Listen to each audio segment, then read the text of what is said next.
Hello, everybody. My name is Nathan Thomas, and I'm honored to be here with the one and only future Doc House, medical educator, inventor, activist, entrepreneur, visionary, lecturer, man of many identities and many nationalities. How are you doing? Doing good. How you doing? I'm very well. I'm honored and slightly nervous to have this opportunity. Well, I'm excited. It's been, 2 years? It's a couple of years. So when we last spoke, it was in this same city, the city of Poznan. I believe we were outdoors at that time. And you had a couple of ideas that you wanted to talk about. One of the main ones was shifting medical education online. Yes. So, again, Future Doc House started teaching lectures on YouTube, and it was quite successful, definitely with the microbiology lectures.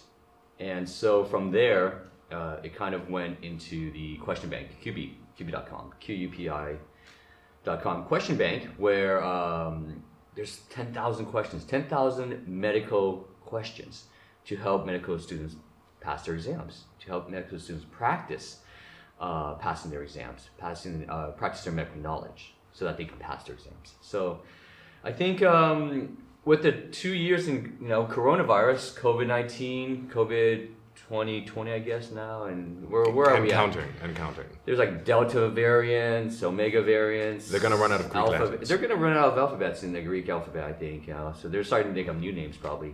Maybe there'll be the Nathan variant. I don't know. The QUPI variant. The QUPI variant. That would be. I don't know if that would be an honor or. Please don't censor us, YouTube. We advocate no perspective on this. 2 years ago, when we spoke about QUPI and the 10,000 questions and putting medical education online, it was kind of a radical idea. In medical education, you yourself studied medicine in several universities, you experienced that. It has to be done in the classroom. Now, all education is shifting online. Some say perhaps permanently. So in many ways, the world is catching up with your ideas. Well, yeah, I always noticed that I studied medicine in 3 different countries, and it's the same. It's really the same. The material is the same. Medicine hasn't really changed in 100 years. Our bodies are the same as it is today as it was 100 years ago. So why would the medicine change? The only difference would be, say, new diseases like the coronavirus. And yet, as we progress, we know that coronavirus has existed for millennia as well. So the point is that this information can be logged on the internet, can be logged into a database, and these lectures can be, like what I do, be taught on YouTube. And these questions, which doesn't change that much, can be practiced, as a medical question bank on the internet, online. Distance learning has had to happen because of the coronavirus, and has been shown that it is possible. Now, there's definitely some kinks along the road, along the journey of medical education being, say, distance learning because of the hands-on aspect. Obviously, you have to deal with patients and everything.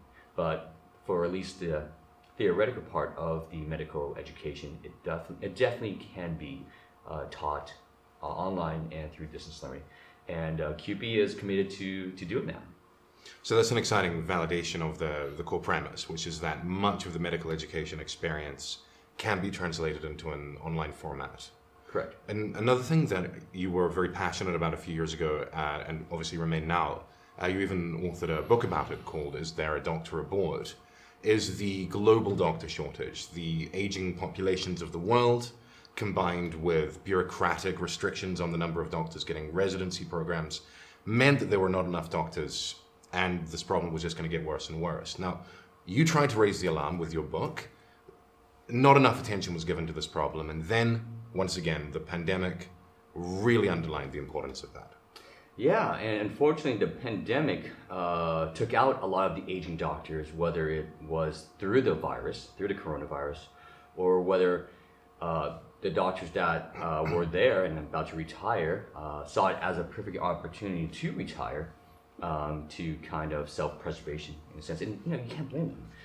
They've given their life, their 30, 40 years of service to the public, to the population, and so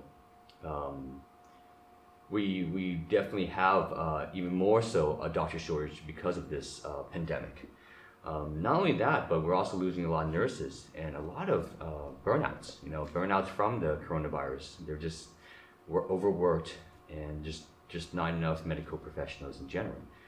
And so, with the pandemic, also you'll be pleased to know that a lot of diagnosing and patient visits are actually done through Zoom calls or through online calls, online visits even in a sense. Telemedicine. Yes, telemedicine, and I actually had to do that recently with telemedicine, and it was just kind of funny, but yeah, at the same time necessary. For example, I have the medical knowledge because I studied medicine. So for me to tell the doctor, here's my here's my say diagnosis. I'm kind of self-diagnosing myself. Here's the diagnosis I think it is, right? My current diagnosis. It's not the final diagnosis, but the current diagnosis is this, and here's why. Here's are the symptoms. I leave that up to you to kind of validate that and verify that and ask questions to see if my, say, guess on this current diagnosis is accurate. And it's always kind of funny because to the chagrin of the medical professionals, they're just like, well, it's great to see that I'm talking to someone that knows what they're talking about, but it's also challenging because not all patients are going to have that medical knowledge, that medical background. So it's interesting. So when you're performing telemedicine on someone who doesn't know the names for the parts of their bodies that might be in pain or doesn't understand what this means or that means, there can be a lot of explanation, a lot of patience required from the medical practitioner. Yeah, like for example, if I say undulating fever, the medical profession knows, but say a layman would just say, oh, I feel like I've had fever. But what kind of fever was it? Was it a high fever? Was it a low-grade fever? Was it an undulating fever? Was it a fever just in the morning? Was it fever just at night? Was it fever that woke you up in the middle of the night? And all these different types of fever, you never knew you had this, 10 different types of fever.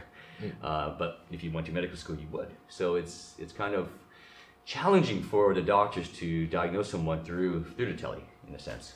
So that underscores the need for medical education, not just for people who want to one day practice medicine as doctors or nurses or other adjacent professions, but just as lay people who want to learn more about our own health, who want to take care of ourselves. Yeah, so I think where QUPI has been created, the reason why QUPI has been created and the reason why it still exists is because we are trying to address the doctor shortage.